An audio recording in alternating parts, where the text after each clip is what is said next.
ये HRCP की meeting Lahore में मुनक़द होने जा रही है जनरल बॉडी की, तो उस हवाले से सारे दोस्त जो हैं वो मौजूद हैं।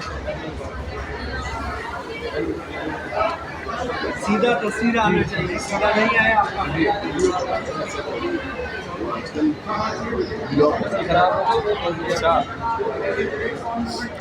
और सारे दोस्त बिल्कुल तैयारियों में हैं।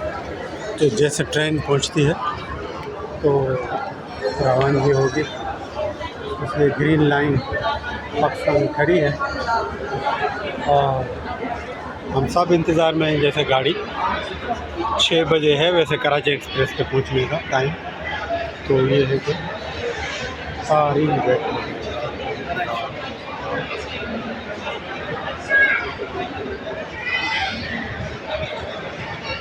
शुक्रिया बहुत बहुत।